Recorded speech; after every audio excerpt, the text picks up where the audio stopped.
Juan Gomez, qui vient évoquer quasiment ce qu'on pourrait appeler une niche fiscale concernant les retraités européens au Portugal. Oui, le Portugal, vous savez que convergent-ils tous vers le Portugal? Je vais vous expliquer. Le pays est frappé par la crise, incapable de rattraper son PIB de 2008. Et pourtant, de plus en plus de retraités européens décident de quitter leur pays d'origine pour s'y installer. Alors, il y a effectivement le soleil, la douceur de vivre, mais surtout depuis le 1er janvier, tous les retraités européens du secteur privé bénéficient d'un avantage fiscal non négligeable puisqu'ils sont exonérés d'impôts sur leur pension. Et écoutez bien, pendant 10 ans, il faut quand même remplir une condition, pouvoir justifier que l'on vit sur place au moins 183 jours par an, soit la moitié de l'année. Alors c'est vrai que la formule est séduisante, mais regardez, sur place, eh bien, la presse est assez critique. Les Portugais qualifient leur propre pays de nouveau paradis fiscal pour les retraités européens et notamment les retraités français, ce que relativise, vous allez l'entendre, cette conseillère financière.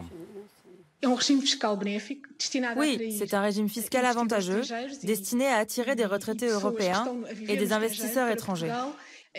Mais ces personnes payent des impôts sur les revenus qu'ils peuvent percevoir au Portugal. Ils payent aussi les taxes immobilières et la TVA. Ce n'est donc pas un régime totalement défiscalisé.